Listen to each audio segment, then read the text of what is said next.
ഈ കർത്താവ് നമ്മളെക്കുറിച്ചൊക്കെ ആഗ്രഹിക്കുന്ന ഒത്തിരി കാര്യങ്ങളുണ്ട്. കർത്താവ് പറഞ്ഞൊരു കാര്യമുണ്ട്, സ്തോത്രം, എന്നേക്കാൾ അധികം നിങ്ങൾ ചെയ്യുമെന്ന, എന്നിൽ വിശ്വസിക്കുന്നവൻ എന്നേക്കാൾ വലിയത് ചെയ്യുമെന്ന. അതാ നിന്നെക്കുറിച്ചുള്ള കർത്താവിൻ്റെ സ്വപ്നം. അല്ലാതെ നിനക്ക് 25 വർഷത്തെ എക്സ്പീരിയൻസ് ഇല്ലാത്തതുകൊണ്ട് ആർക്കെങ്കിലും വേണ്ടി പ്രാർത്ഥിച്ച ഭൂതം നിൻ്റെ വീട്ടിൽ വരുമെന്നൊന്നും അല്ല. നിങ്ങളാരും മിണ്ടുന്നില്ലല്ലോ.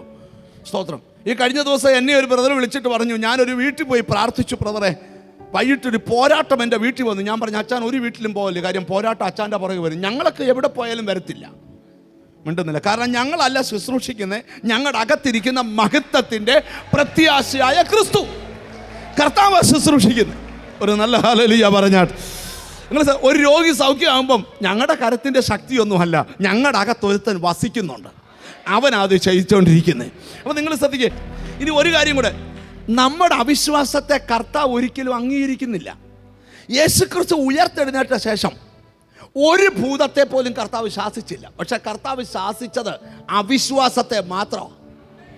ശിഷ്യന്മാരുടെ അകത്തെ അവിശ്വാസത്തെ കർത്താവ് പറഞ്ഞു, ഇത് വേണ്ട. ഞാൻ രക്ഷിക്കപ്പെട്ടവരോട് പറയാം, സ്നാനപ്പെട്ടവരോട് പറയാം, പ്രാർത്ഥിക്കുന്നവരോട് പറയാം, നിങ്ങളുടെ അകത്തും അവിശ്വാസം വേണ്ട. അടുത്തിരിക്കുന്ന ആളെ നോക്കി പറ, അവിശ്വാസം വേണ്ട എന്ന് പറ. ഓ ഹല്ലേലൂയ. ഒട്ടും അവിശ്വാസം വേണ്ട.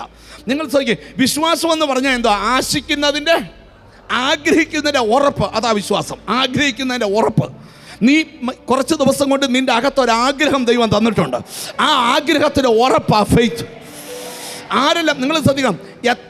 നിങ്ങൾ ശ്രദ്ധിക്കേ, മറിയയുടെ ഒരു പ്രത്യേകത മനസ്സിലായോ? മാർത്ത അതേ വീട്ടിൽ അതേ ബെഡ്റൂമിൽ ഇരുന്നുകൊണ്ട് പറയുക, ഓ വചനമൊക്കെ അങ്ങനെ കിടക്കുന്നെങ്കിലും സ്തോത്രം, നമ്മൾ എന്താ ഇങ്ങനെ കിടക്കുന്നതെന്ന് അറിയത്തില്ല. ഇത് പറയുമ്പോൾ മറിയ മിണ്ടത്തേയില്ല. മറിയ ഒരു കവിൾ വെള്ളം വായിലൊഴിച്ചു ഇങ്ങനെ നടക്കുക. പക്ഷെ കർത്താവ് വന്നാൽ മറിയ പാദത്തിൽ നിന്ന് എഴുന്നേക്കത്തില്ല. കിച്ചണിനകത്ത് പാത്രമെല്ലാം എടുത്ത് നിലത്തിട്ട് അടിച്ചു വെച്ച് മാർത്ത പറഞ്ഞു, കർത്താവേ ഞാനിവിടെ കിടന്ന് കുഴയുന്നത്. കർത്താവ് മനസ്സിൽ പറഞ്ഞു, ഇവള് മണ്ടേ കുഴഞ്ഞ് കിടക്കുക, ഇനി പുതിയ കുഴച്ചിലൊന്നും അല്ല. നിങ്ങൾ ശ്രദ്ധിച്ച് കേൾക്കണം. ഹല്ലേലൂയ എന്ന് പറഞ്ഞെങ്കിലും സ്തോത്രം. അപ്പം ഉടനെ കർത്താവ് മാർത്തയോട് പറയുക, ദേ അവൾ എൻ്റെ പാദത്തിൽ നിന്ന നല്ല അംശം നീ തല കുത്തി നിന്നാൽ അത് അവളിൽ നിന്ന് അപഹരിക്കുകയല്ല. നീ പഠിച്ച പണി 18 ഈ വീട്ടിൽ ഇറക്കിക്കൂ, പക്ഷേ അവളിൽ നിന്ന് അപഹരിക്കാൻ പറ്റുകയില്ല. കാരണം അവൾ ഇരിക്കുന്ന ലെവൽ എനിക്കറിയാം. ഞാൻ നിന്നോട് പറയാം, ചില മാർത്തമാർ നിനക്ക് ചുറ്റും അവിശ്വാസം പറഞ്ഞ് നിന്നെ മടുപ്പിച്ച് നിന്നെ തകർക്കാൻ നോക്കുമ്പം നിന്നെക്കുറിച്ച് ദൈവം പറയണം, അവൻ തിരഞ്ഞെടുത്തേക്കുന്നത് നല്ല അംശം.